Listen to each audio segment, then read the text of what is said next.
हल्दी घाटी, इतिहास की सबसे दिलचस्प और जटिल सैन्य पहेलियों में से एक। हम यहाँ सिर्फ एक और ऐतिहासिक युद्ध की बात नहीं कर रहे हैं, हम बात कर रहे हैं असिमेट्रिकल वॉरफेयर यानी असमान युद्ध नीति के एक असली मास्टर क्लास की। एक ऐसा युद्ध जहां एक चतुर रणनीतिक दिमाग ने एक विशाल साम्राज्य की ताकत को सीधी चुनौती दी थी। तो आइए इस ऐतिहासिक घटना को विशुद्ध रूप से एक रणनीतिक नजरिए से डिकोड करते हैं। इस चरम सैन्य असंतुलन पर गौर करना बहुत जरूरी है।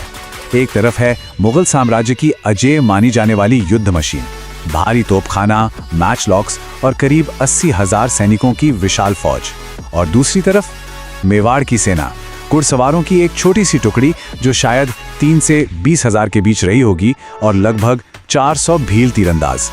कागज पर देखा जाए तो ये एक ऐसा अंडरडॉग परिदृश्य है जो किसी भी सैन्य रणनीतिकार को हैरत में डाल दे।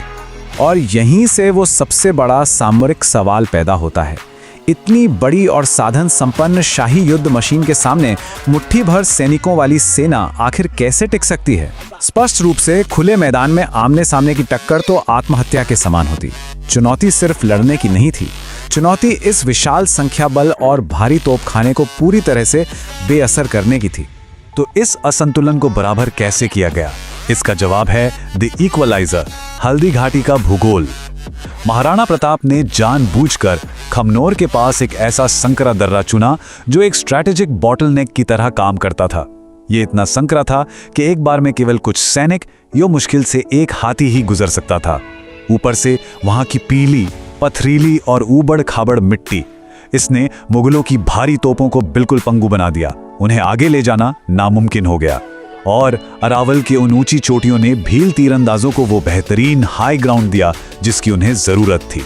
ये कोई इत्तेफाक नहीं था, बल्कि भूगोल का इस्तेमाल करके दुश्मन के संख्या बल को शून्य करने का एक शानदार मास्टर स्ट्रोक था।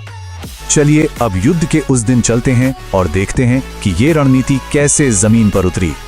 18 जून 1576 की सुबह मुगल सेना अभी ठीक से संभल भी नहीं पाई थी कि मेवाड़ की सेना ने शॉक एंड ऑ टैक्टिक का इस्तेमाल किया। वे भोर होने से पहले ही खामोशी से अपनी पोजीशन ले चुके थे, और फिर सुबह करीब 8 बजे हकीम खान सूरी के नेतृत्व में हरावल दस्ते ने यानी अग्रिम पंक्ति ने मुगलों पर बिजली की तरह धावा बोल दिया।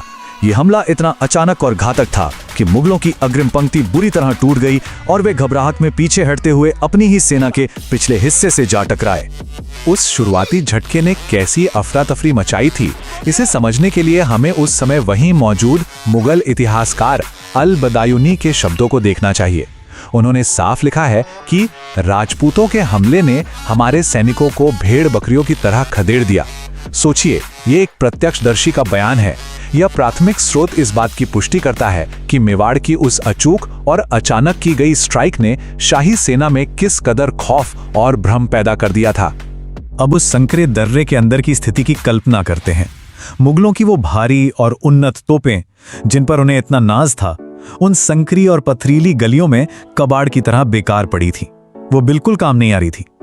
वहीं दूसरी ओर राणा पूंजा भील के नेतृत्व में तीरंदाज पहाड़ों की चोटियों पर सुरक्षित बैठे थे और वहां से पत्थरों और जहरीले तीरों की खौफनाक बारिश कर रहे थे। ये एक परफेक्ट उदाहरण है कि कैसे अगर आपके पास सही टेरेन एडवांटेज यानी भौगोलिक लाभ हो तो दुनिया की सबसे बड़ी तकनीक भी घुटने टेक देती है। तोपखाना पूरी तरह से फेल हो चुका था, इसलिए अब मुगलों को मजबूरी में अपनी रणनीति बदलनी पड़ी। उन्होंने तोपों की भरपाई के लिए एलिफेंट वॉरफेयर यानी युद्ध हाथियों को मैदान में उतार दिया। इसके जवाब में महाराणा प्रताप ने भी अपने खूंखार और विशाल हाथी राम प्रसाद को आगे किया। राम प्रसाद ने मुगल खेमे में भारी तबाही मचाई। सैन्य रणनीति में ये अक्सर देखा जाता है कि जब पारंपरिक हथियार किसी खास इलाके में काम नहीं आते तो सेनाएं ऐसे ही खौफनाक विकल्पों की ओर मुड़ती हैं। इसके ठीक बाद महाराणा प्रताप ने वो दांव चला जिसे आज की आधुनिक सैन्य शब्दावली में डिकैपिटेशन स्ट्राइक कहा जाता है। ये एक बहुत ही दुस्साहसिक कदम था। लक्ष्य एकदम स्पष्ट था, सीधे जाओ और दुश्मन सेना के मुख्य कमांडर यानी मानसिंह को खत्म कर दो, क्योंकि सैन्य विज्ञान कहता है कि अगर नेतृत्व गिर जाए तो पूरी की पूरी सेना का मनोबल ताश के पत्तों की तरह ढह जाता है। ये कोई आम हमला नहीं था, ये सीधे दुश्मन के दिल पर किया गया एक सर्जिकल कैवलरी चार्ज था। और अब हम पहुंचते हैं इस युद्ध के एकदम चरम बिंदु यानी क्लाइमैक्स पर। प्रताप का वफादार घोड़ा चेतक हवा को चीरता हुआ सीधा मानसिंह के विशाल हाथी तक पहुंचा और फिर उसने जो किया वो अविश्वसनीय था। चेतक ने अपने अगले दोनों पैर सीधे उस हाथी के मस्तक पर टिका दिए।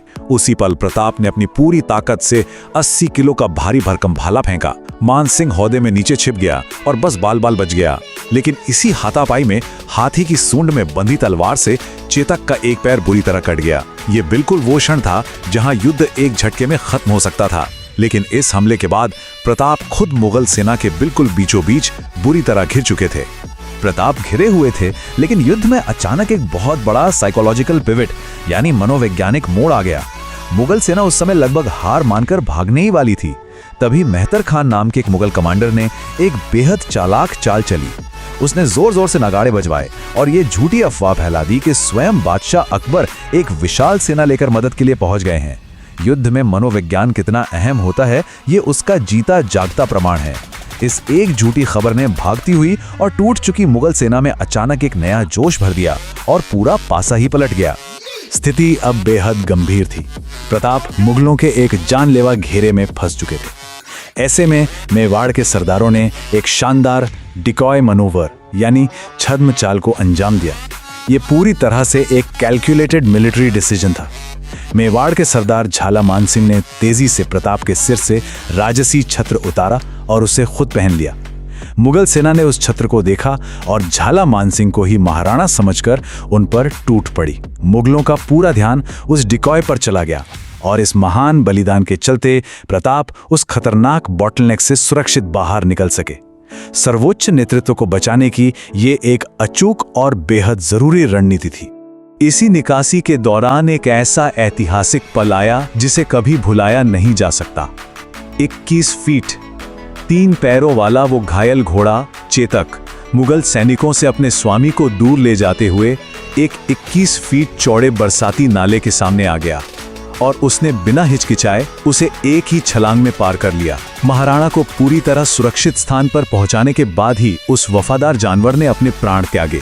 ये केवल एक भावुक कहानी नहीं है, बल्कि युद्ध के मैदान में पशुओं की ट्रेनिंग, उनके अविश्वसनीय साहस और उनकी वफादारी का एक रोंगटे खड़े कर देने वाला प्रमाण है।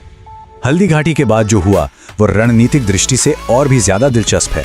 हाँ, मुगलों ने युद्ध के मैदान और गोगुंदा पर भौतिक रूप से कब्जा कर लिया था, लेकिन ये उनके लिए कोई जीत नहीं बल्कि एक भयंकर जाल साबित हुआ।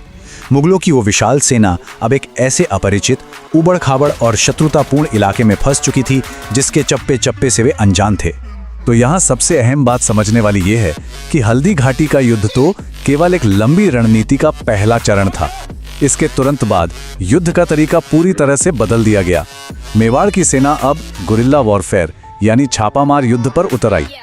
आमने सामने की लड़ाई पूरी तरह बंद कर दी गई।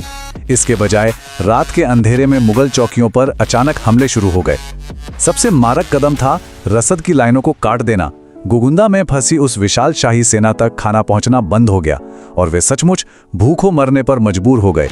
वॉर ऑफ एट्रिशन की ये एक क्लासिक शुरुआत थी। इसे कहते हैं एक थका देने वाला लॉन्ग गेम खेलना। 1576 में हल्दी घाटी से जो संघर्ष शुरू हुआ वो रुका नहीं।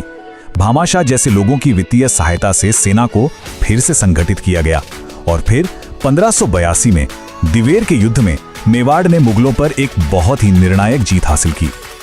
लगातार छापामार हमलों का नतीजा ये हुआ कि 1585 तक आते आते महाराणा प्रताप ने मुगलों के 36 चौकियों को उखाड़ फेंका और मेवाड़ के अधिकांश हिस्से को सफलतापूर्वक वापस जीत लिया। अंत में इस पूरे सामरिक विश्लेषण से एक बहुत ही गहरा सवाल उभरकर सामने आता है। क्या एक सच्ची सैन्य जीत सिर्फ युद्ध के मैदान पर झंडा गाड़ने में है या फिर दुश्मन की लड़ने की इच्छा शक्ति को पूरी तरह से तोड़ देने और थका देने में? हल्दी घाटी और उसके बाद का ये लंबा छापामार संघर्ष हमें यही सिखाता है कि अगर सही रणनीति, भौगोलिक लाभ का बेहतरीन इस्तेमाल और अटूट संकल्प हो तो किसी भी अजेय समझी जाने वाली सैन्य शक्ति को घुटने टेकने पर मजबूर किया जा सकता है। ये असिमेट्रिकल वॉरफेयर का वो पन्ना है जो रणनीतिकारों को हमेशा सोचने पर मजबूर करता रहेगा।